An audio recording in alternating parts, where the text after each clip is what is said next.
Hello friends, education 95 के YouTube channel में आपका एक बार पुनः स्वागत है। और जैसा कि आपको पता है, हम मध्य प्रदेश इतिहास के बारे में चर्चा कर रहे हैं और उसके तहत हम part 1, part 2, part 3, part 4, part 5 और पार्ट 6 को बखूबी क्लियर कर चुके हैं। आज जो हमारा विषय होने वाला है वो है पार्ट 7, अर्थात मध्य प्रदेश में इंडो ग्रीक शासक और मध्य प्रदेश में शकों का आगमन कैसे हुआ। मगर इन सब चर्चा करने से पहले मेरा आप लोगों से एक बार पुनः निवेदन है कि वीडियो को मैक्सिमम लोगों तक पहुंचाइए और चैनल को मैक्सिमम लोगों से शेयर करवाइए, सब्सक्राइब करवाइए। ठीक है, इतना काम आप करिए और मैं वीडियो बनाने का काम करूं तो कहीं न कहीं आसान काम होगा आपके लिए भी और मेरे लिए भी। ठीक है, तो चलिए आज की जो खास पेशकश है उसकी शुरुआत करते हैं। मध्य प्रदेश में इंडो ग्रीक शासक और मध्य प्रदेश में शकों का आगमन कैसे हुआ। तो पहला टॉपिक तो है अपना इंडो ग्रीक शासक। इंडो ग्रीक शासक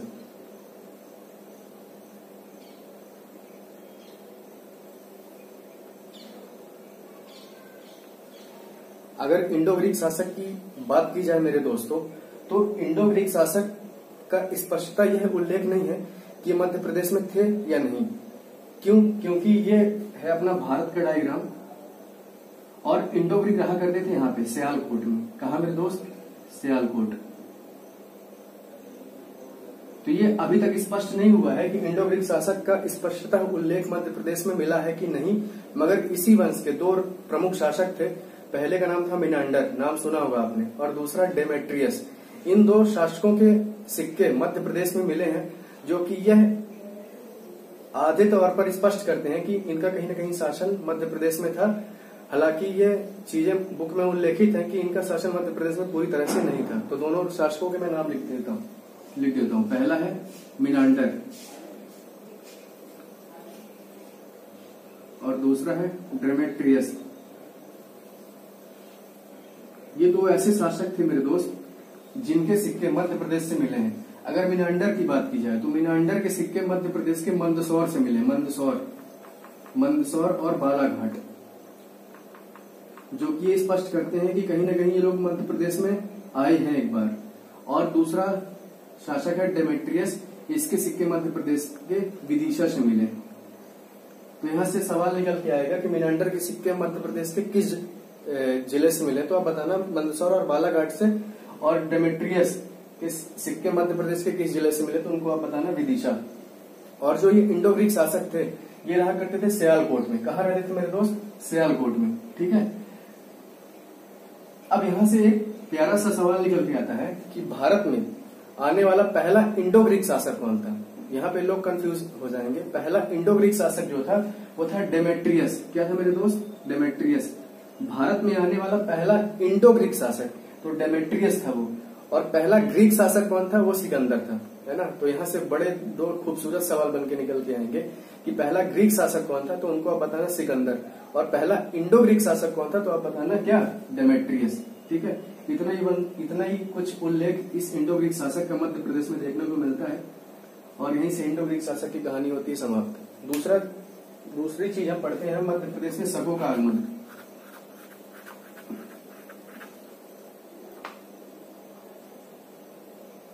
अब देखिए, जो शक है, शक क्या है? शकों का निवास स्थान यहाँ है, यहाँ रह रहे हैं शक, है ना। और शक क्या करेंगे? मध्य प्रदेश और भारत में आने की सोच रहे हैं, है ना।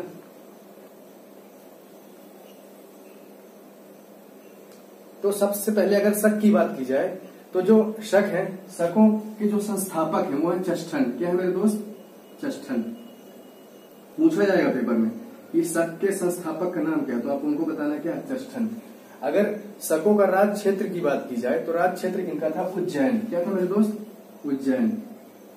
ये बड़ा अच्छा सवाल है एमपी पीवी का कि जो शक थे मध्य प्रदेश के किस राज्य क्षेत्र में निवास करते थे, तो आप उनको बताना कहाँ पे? उज्जैन में। ठीक है, अब शक आए कैसे? शक मध्य प्रदेश में आए कैसे? तो देखिए, शक रहा करते थे कहाँ? इस राज्य यहाँ पे। और ये सबसे पहले जैसे ही आने लगे भारत की ओर तो इनको मिले कौन? सियालकोट में इंडो ग्रीक। तो सबसे पहले इन्होंने क्या किया? इंडो ग्रीक शासकों को हराया। ठीक है, बात समझ में आ रही है? सियालकोट में क्या किया? इंडो ग्रीक शासक को हराया। और इंडो ग्रीक शासक को हराने के बाद ये पहुंचे कहाँ पे? उज्जैन में। कहाँ पहुंचे मेरे दोस्त? उज्जैन में, है ना। उज्जैन में पहुंच गए और उज्जैन में ये रहने लगे। मगर मेरा सवाल ये है कि अगर उज्जैन में पहुंचे हैं तो ऐसा तो है होगा नहीं कि उज्जैन खाली पड़ा होगा, वहां भी तो कोई ना कोई राजा राज्य चला रहा होगा। तो उस समय उज्जैन में थे विक्रमादित्य। कौन थे मेरे दोस्त? विक्रमादित्य। विक्रमादित्य उस समय। तो विक्रमादित्य ने जैसे ही देखा कि सर क्या किए हैं, इंडो ग्रीक को हरा के उज्जैन पहुंच गए हैं, तो विक्रमादित्य ने चुपचाप अपने तलवार धार को सब उठा लिए और विक्रमादित्य ने इन शकों को क्या कर दिया? हरा दिया। क्या कर दिया? पहला पॉइंट, शकों को हरा दिया। किसने हराया? विक्रमादित्य ने शकों को हरा दिया, है ना। और विक्रमादित्य ने जैसे ही शकों को हराया तो उपाधि ले ली किसकी? विक्रमादित्य की। पूछा जाता पेपर में विक्रमादित्य की उपाधि लेने वाला पहला शासक, पहला राजा कौन था? तो आप बताना कौन सा? विक्रमादित्य। ठीक है, विक्रमादित्य की उपाधि ली थी। 14 ऐसे शासक हुए हैं जिन्होंने विक्रमादित्य की उपाधि ली है। पहले तो यही है और सबसे लास्ट बने हेमू, जिन्होंने पानीपत की लड़ाई की है अकबर के साथ। ठीक है। तीसरी चीज, जो विक्रमादित्य थे, विक्रमादित्य ने विक्रम संवत चलाया। क्या चलाया? विक्रम संवत। तो पूछा जाता है विक्रम संवत किसने चलाया? तो बताना विक्रमादित्य ने, है ना। इतनी सारी चीजें हैं विक्रमादित्य के बारे में। अब क्या हुआ कि जब शक इन विक्रमादित्य से हार गए तो इन्होंने हार नहीं मानी। ये उज्जैन के अगल बगल के क्षेत्र में रहने लगे और रहते रहते इनको लगा कि एक दिन विक्रमादित्य जब एक्सपायर हो जाएंगे या खत्म हो जाएंगे, उनकी डेथ हो जाएगी, तो हम क्या करेंगे? इस उज्जैन पर आक्रमण करेंगे और इस उज्जैन पर क्या करेंगे? राज्य क्षेत्र चलाएंगे। और ऐसा हुआ भी।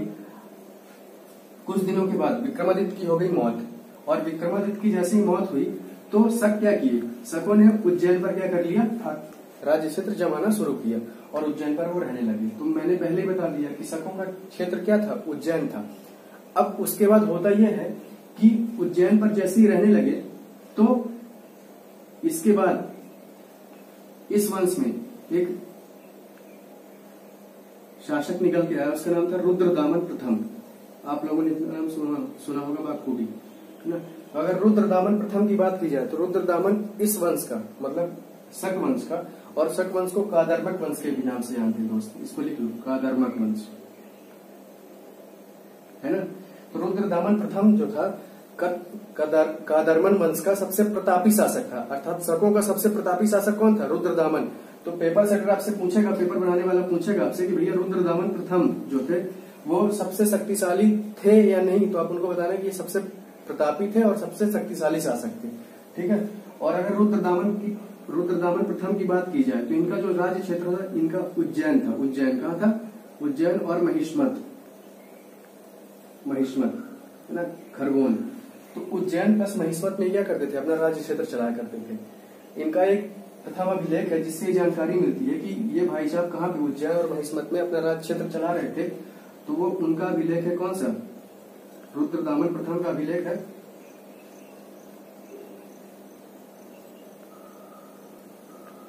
जूनागढ़ अभिलेख, है ना। इस अभिलेख में स्पष्टता ये जानकारी मिलती है कि रुद्रदामन प्रथम का जो राज्य क्षेत्र था उज्जैन प्लस महिष्मत में था। ठीक है। इसके बाद इसी कालखंड में अगले शासक जो निकल के आते हैं उनका नाम होता है रुद्र सिंह थर्ड। रुद्र सिंह थर्ड। ठीक है। तो रुद्र सिंह थर्ड जो होते हैं वो शकों के सबसे आखिरी राजा होते हैं, सबसे आखिरी राजा। और ऐसा कौन सा अभिलेख है जो ये स्पष्ट करता है कि रुद्र सिंह थर्ड का जो राज्य क्षेत्र था वो उज्जैन था, है ना। तो उनका एक अभिलेख है खेर खेड़ी अभिलेख। क्या है मेरे दोस्त? खेर खेड़ी अभिलेख। खेर खेड़ी अभिलेख ये पड़ता है आपका शाजापुर में। कहाँ? शाजापुर में। तो खेर खेड़ी अभिलेख से ये स्पष्ट होता है कि जो रुद्र सिंह थर्ड हैं वो शकों के क्या हैं? अंतिम राजा हैं। और इनका जो राज्य क्षेत्र है वो कहाँ पे है? उज्जैन में है ना। तो रुद्र सिंह थर्ड जो थे वो बड़े आखिरी शासक तो थे, मगर ये कैसे स्पष्ट हुआ कि आखिरी शासक है? होता ये है मेरे दोस्त, इसकी एक कहानी है, कहानी सुनिए। होता ये है कि जब रुद्र सिंह थर्ड अपना राज्य क्षेत्र चला रहे थे उज्जैन क्षेत्र में, है ना, उज्जैन में, तो उनको एक चीज स्पष्ट होती है कि अगर उज्जैन से मेरे को पाटलिपुत्र अर्थात बिहार पहुंचना है ना, बिहार में अपना राज्य क्षेत्र चलाना है, तो बिहार के शासकों के ऊपर क्या करना पड़ेगा? आक्रमण करना पड़ेगा। क्या करना पड़ेगा? आक्रमण करना पड़ेगा। और बिहार में उस समय बैठे थे गुप्त वंश के एक शासक, नाम था उनका रामगुप्त। क्या था मेरे दोस्त नाम? रामगुप्त। अब क्या किया कि रुद्र सिंह थर्ड ने इन रामगुप्त भाई साहब के ऊपर कर दिया आक्रमण, और रामगुप्त जो थे इस लड़ाई में हार हो गए, उनकी हार गए। और जब पराजय हो गई तो रुद्र सिंह थर्ड ने एक डिमांड रखी कि अगर आपको अपना राज्य क्षेत्र वापस लेना है तो अपनी पत्नी को क्या करना पड़ेगा? मेरे को देना पड़ेगा। या तो आप अपनी पत्नी को वापस देके अपना राज्य क्षेत्र ले लो, या तुम इस लड़ाई से पीछे हट जाओ। तो रामगुप्त की जो पत्नी थी उनका नाम था ध्रुव देवी। क्या नाम था मेरे दोस्त? ध्रुव देवी। और इनका एक भाई था, नाम था चंद्रगुप्त द्वितीय, है ना भाई। तो रामगुप्त ने सोचा कि क्यों ना ये बात अपने भाई से डिस्कस की जाए। तो चंद्रगुप्त द्वितीय से बात की और कहा कि भाई देख, ऐसा है कि रुद्र सिंह थर्ड ने, शक वंश के अंतिम राजा ने हमको क्या कर दिया है?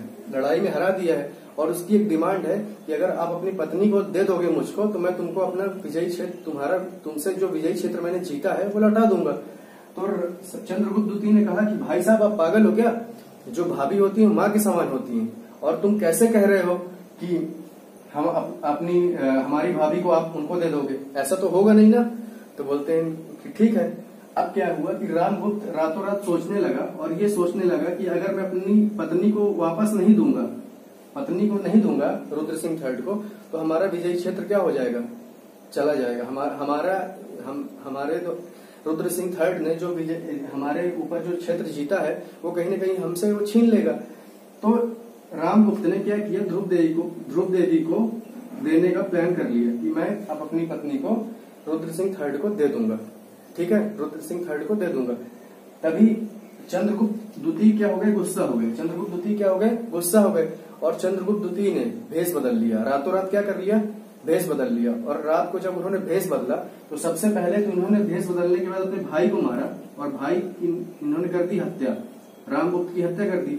और रामगुप्त की हत्या करने के बाद अपने सिपाहियों से एक संदेशा भिजवा दिया रुद्र सिंह थर्ड को कि हे रुद्र सिंह थर्ड, इनके पति मर गए हैं, इनके पति क्या हो गए? एक्सपायर हो गए हैं, और अब ध्रुव देवी को मैं तुम्हारे पास भेज रहा हूँ। ध्रुव देवी को तुम्हारे पास क्या कर रहा हूँ? भेज रहा हूँ, और तुमने जो विजयी क्षेत्र जीता है, वो उसको वापस लौटा देना। तो यहाँ रुद्र सिंह थर्ड हो गए खुश। रुद्र सिंह थर्ड को क्या चाहिए था? ध्रुव देवी चाहिए थी, और वो भी खुश हो गए कि भाई साहब ध्रुव देवी तो मिलने वाली है अपने आप को। और इन्होंने भेष बदला, और रात को ये निकले 8 बजे, और रुद्र सिंह थर्ड के पास पहुंच गए भेष बदल के, साड़ी वाड़ी में, और चोड़ी वोड़ी पहन ली, कंगन वगैरह पहन लिए, पायल वायल पहन ली, और रुद्र सिंह थर्ड के पास पहुंच गए। और रुद्र सिंह थर्ड ने जैसे ही देखा कि ध्रुव देवी आ गई है, और वो ध्रुव देवी तो थी नहीं, वो थे चंद्रगुप्त द्वितीय। तो जैसे ही ये पहुंचे चंद्रगुप्त द्वितीय रुद्र सिंह थर्ड के पास, उन्होंने कहा हे ध्रुव देवी आ जाओ, अपना पल्लू हटाओ, है ना, अपनी घूंघट हटाओ, है ना। तो जैसे इन्होंने घूंघट उठाया तो रुद्र सिंह थर्ड देख के बौखला गया, और कहा कि हे तू तो ध्रुव देवी नहीं, तू तो ध्रुव देवा निकल गया। और इन्होंने ये लिए थे अपने पास चाकू, है ना, कटार, तलवार खूब लिए थे, और इन्होंने जाके क्या किया? कर दी रुद्र सिंह थर्ड की हत्या, और यहाँ से शकों का हो गया अंत। ठीक है। अब क्या हुआ कि जैसे ही इन्होंने रुद्र सिंह थर्ड को मारा चंद्रगुप्त द्वितीय ने, और पुनः वापस आए, और ध्रुव देवी थी अकेले, इन्होंने अपनी भाभी से शादी कर ली, और भाभी से शादी करने के बाद ये आगे गुप्त वंश को चलाने लगे। तो यहाँ से होती है इस इंडो ग्रीक शासक और शकों का अस्तित्व समाप्त। अगले वीडियो में हम पढ़ेंगे मध्य प्रदेश में गुप्तों का आगमन। अब गुप्तों का आगमन कैसे हुआ आपने देख लिया, तो अगले वीडियो में हम मध्य प्रदेश में गुप्त के बारे में चर्चा करेंगे। इसी के साथ थैंक यू सो मच, जय हिंद।